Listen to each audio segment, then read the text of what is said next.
Just ಬಾಯಿಗೆ ನೀವು ಎಲ್ಲ ಪೂಜೆ ಮಾಡತ್ತಾರೆ ಬರೀ ನಮ್ಮ ಮನೆಗೆ ಬಾ ಬಡ ಜಲ್ದಿ ಮನೆ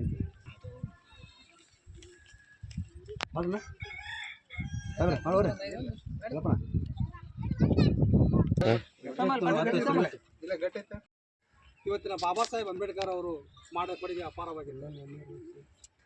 1891ರಲ್ಲಿ ಅವರು 14ನೇ ಮಗವಾಗಿ 14ನೇ ತಾರೀಕಲ್ಲೇ ಹುಟ್ಟಿದರು. ಅದೆಂಥ ವಿಶೇಷ ನೋಡ್ರಿ, 14ನೇ ಮಗು 14ನೇ ತಾರೀಕು ಏಪ್ರಿಲ್. ಆ ಹುಟ್ಟಿದಂಥ ಮಗು ಸುಮ್ಮನೆ ನಮ್ಮ ನಿಮ್ಮಂಗ ಯಾವುದೋ ಒಂದು ಇದಕ್ಕಾಗಿ ಮದುವೆ ಆಗಲಿಲ್ಲ, ಅದು ವಿಶ್ವದ ಬೆಳಕಾಗಿ ಪ್ರಚಲಿಸಿದರು. ನಾವು ನೀವು ಮಾಡೋದು ಬೇರೆನ. ಯಾಕಂದರೆ ನಾವು ಮಕ್ಕಳಿಗೆ ವಿದ್ಯಾ ಬಗ್ಗೆ ನಾವು ಗಮನ ಕೊಡೋಂಗಿಲ್ಲ. ಇವತ್ತಿನ ಮಕ್ಕಳಿಗೆ ಸರಿಯಾಗಿ ನಾವು ಓದಿಸಬೇಕು ಅನ್ನುವಂಥ ಪರಿಕಲ್ಪನೆ ನಮ್ಮಲ್ಲಿ ಇರೋಂಗಿಲ್ಲ. ಯಾಕಂದ್ರೆ ನಮ್ಮ ಜೀವನ ನಾವೇನು ಬಂತು ಕುಡಿಯೋದು ತಿನ್ನೋದಲ್ಲೇ ಹಾಳಾಗೋದು ನಮ್ಮ ಜೀವನ. ಅವ್ರು ಹಂಗೆ ಮಾಡಲಿಲ್ಲ. ತಂದೆ ತಾಯಿ ಮಕ್ಕಳ ಓದಿಗಾಗಿ ಶ್ರಮಿಸಿದರು. ಮಕ್ಕಳ ವಿದ್ಯಾಭ್ಯಾಸಕ್ಕಾಗಿ ಅವನು ಸಾಕಷ್ಟು ದುಡಿಮೆ ಮಾಡಿಕೇಸಿ ಅದರಲ್ಲೇ ಮಗು ಓದಿಗಾಗಿ ಮೀಸಲಿಟ್ಟರು. ಅಂತ ಬಾಬಾ ಸಾಹೇಬ್ ಅಂಬೇಡ್ಕರ್ ಇರ್ತಾ ಇದ್ರೆ ನಿಮ್ಮ ಸ್ಥಿತಿ ಇವತ್ತಿಗೆ ಅಂತ ಅಂದ್ರೆ ನಾಯಿ ನರಿಗಿಂತ ಕೀಳಾಕಿತ್ತು ಇಡೀ ಮಾನವ ಕುಲಕ್ಕೆ. ಆ ಜಾತಿ ಈ ಜಾತಿಯಲ್ಲ ಬಾಬಾ ಸಾಹೇಬ್ ಅಂಬೇಡ್ಕರ್ ಹುಟ್ಟಿದ ಪ್ರತಿಯೊಬ್ಬ ಮಾನವನಿಗೂ ಒಂದು ಸ್ಥಾನಮಾನ ಕಲ್ಪಿಸಿಕೊಟ್ಟಂಥ ಗುರು ಯಾರಪ್ಪ ಅಂತಂದ್ರೆ ಡಾಕ್ಟರ್ ಬಾಬಾ ಸಾಹೇಬ್ ಅಂಬೇಡ್ಕರ್ ಅವರು. ಅದು ಯಾರು ಮರಿಬಾರ್ದು. ಅವತ್ತು ಆ ಜಾತಿ ಈ ಜಾತಿ ಆ ಜಾತಿನೂ ಬರಲಿಲ್ಲ. ಸಂವಿಧಾನ ಬರೀಬೇಕಾ ಸುಮ್ಮನ ಮೊಟ್ಟ ಮೊದಲ ಡಾಕ್ಟರೇಟ್ ಪದವಿ ಪಡ್ಕೊಂಡಂಥ ಏಕೈಕ ವ್ಯಕ್ತಿ ಯಾರಂದ್ರೆ ಬಾಬಾ ಸಾಹೇಬ್ ಅಂಬೇಡ್ಕರ್ ಅವರು. PhD ಮಾಡಿ ಡಾಕ್ಟರೇಟ್ ಪದವಿ ಪಡ್ಕೊಂಡು ನಮ್ಮ ಭಾರತ ದೇಶದಲ್ಲಿ ಅಂಥ ಮಾನ ವ್ಯಕ್ತಿ ಇವತ್ತು ನಮ್ಮ ಆದರೂ ನಮ್ಮ ಹಿರಿಯರು ಮತ್ತು ನಮ್ಮ ಈಗಂಥ ಪೀಳಿಗೆಗಳು ಅದನ್ನು ಗಮನ ಹರಿಸಂಗಿಲ್ಲ. ಯಾಕಂದ್ರೆ ಸಾಕಷ್ಟು ಸೌಲಭ್ಯಗಳದಾವು. ಓದುವಂಥ ಸೌಲಭ್ಯಗಳು ಎಷ್ಟು ಅದಾವ ಅಂತಂದ್ರೆ ಕಲಿಯಾಕೆ ನಮ್ಮ ಮಕ್ಕಳಿಗೆ ಆಸಕ್ತಿ ಇಲ್ಲ.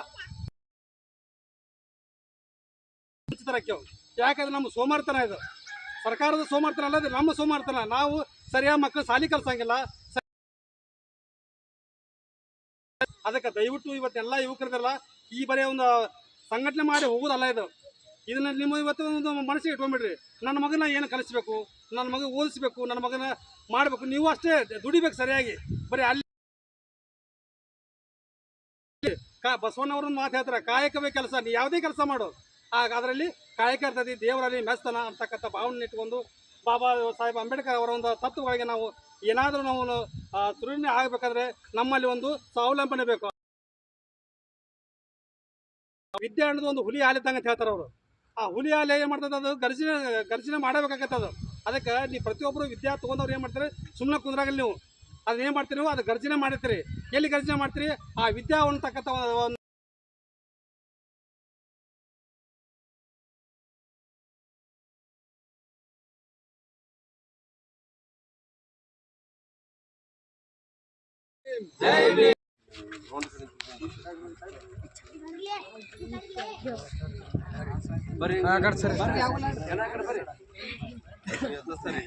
ನಮ್ಮ ರಾಷ್ಟ್ರಪಿತ ನಮ್ಮ ಸಂವಿಧಾನ ಶಿಲ್ಪಿ ಡಾಕ್ಟರ್ BR ಅಂಬೇಡ್ಕರ್ ಅವರ ಹುಟ್ಟಿದ ದಿನದಂದು ಎಲ್ಲರಿಗೂ ಸಂತೋಷ ಪಡುವಂಥ ಒಂದು ವಿಷಯ.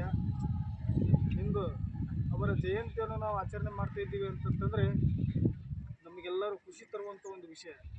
ಯಾಕಪ್ಪ ಅಂತಂದರೆ ಇವತ್ತಿನ ದಿನ ಒಂದು ರಾಷ್ಟ್ರದಾದ್ಯಂತ ಮತ್ತು ವಿಶ್ವದಾದ್ಯಂತ ಅಮೆರಿಕದಲ್ಲಿ ಕೂಡ ಬಾಬಾ ಸಾಹೇಬ್ ಅಂಬೇಡ್ಕರ್ ಅವರ ಒಂದು ಜಯಂತ್ಯೋತ್ಸವವನ್ನು ಆಚರಣೆ ಮಾಡ್ತಾ ಇದ್ದಾರೆ. ಇವರ ಒಂದು ಜಯಂತ್ಯೋತ್ಸವ ದಿನ ಅಂಗವಾಗಿಯೂ ಏಪ್ರಿಲ್ 5ನೇ ತಾರೀಕಿನ ದಿನವೂ ಡಾಕ್ಟರ್ ಬಾಬು ಜಗಜೀವನ್ ರಾವ್ ಒಂದು ಜಯಂತಿ ಇರುತ್ತದೆ. ಅವರ ಜೊತೆ ಕೂಡಿನೂ ಕೂಡ ಬಾಬು ಜಗಜೀವನ್ ರಾವ್ ಒಂದು ಜಯಂತಿಯನ್ನು ತಿಂಗಳಾನುಗಂಟಲೆನೂ ಕೂಡ ಡಾಕ್ಟರ್ BR ಅಂಬೇಡ್ಕರ್ ಅವರ ಜಯಂತ್ಯೋತ್ಸವದ ನಿಮಿತ್ತವಾಗಿ ಅವರ ಜಯಂತಿಯನ್ನು ಕೂಡ ಒಂದು ಹಸಿರು ಕ್ರಾಂತಿಯ ಹರಿಕಾರ. ಅದಕ್ಕೆ ಇಂದು ನಾವೆಲ್ಲರೂ ಈ ಪ್ರತಿ ಏನಿಲ್ಲ ಅಂತಂದ್ರೆ ಒಂದು 2-3 ವರ್ಷ ತನಕ ಇಲ್ಲಿ ಜಯಂತಿಯನ್ನು ಆಚರಣೆ ಮಾಡಕತ್ತ. ನಮಗೆ ಇನ್ನೊಂದು ಏನು ವಿಷಯ ಅಂತಂದ್ರೆ ನಮ್ಮಲ್ಲಿ ಕೂಡ ಒಂದು ಬೆನಕಟ್ಟೆ ಒಳಗೆ ನಾನು ಈಗ ಆಚರಣೆ ಮಾಡ್ಕೊಂಡು ಅಲ್ಲಿ ಮುಗಿಸ್ಕೊಂಡು ಬಂದೆ. ಅಲ್ಲಿ ಮುಗಿಸ್ಕೊಂಡು ಬರೋದು ಸ್ವಲ್ಪ ಇಲ್ಲಿ ಬರೋದು ಲೇಟ್ ಆಗೋದ್ರಿಂದ ನಾವೆಲ್ಲ ದಾರಿ ಇದೇ ರೀತಿಯಾಗಿ ನಾವಿಷ್ಟೇ ಅಲ್ಲ, ಎಲ್ಲ ಜನಾಂಗದವರು ಕೂಡ ಈ ಜಯಂತಿಯನ್ನು ಆಚರಣೆ ಮಾಡುವಂಗ ನಾವು ಅವರಿಗೆ ಮನವರಿಕೆ ಮಾಡಬೇಕು. ಅವರಿಗೆ ಮತ್ತು ನಮ್ಮವರೇ ಆದಂಥ ಅಧಿಕಾರಿಗಳು, ನಮ್ಮ ಸಮುದಾಯದ ಆದಂಥ ಅಧಿಕಾರಿಗಳು ಕೂಡ ಸಾಕಷ್ಟು ಜನರಿದ್ದಾರೆ. ಅವರು ಅಂಬೇಡ್ಕರ್ ಜಯಂತಿಗಳನ್ನು ಕೂಡ ಮಾಡಿದ್ರೆ ನಮ್ಮವರ ನಾವು ಮಾಡಿದ್ವು ಅಂದ್ರೆ ಬೇರೆ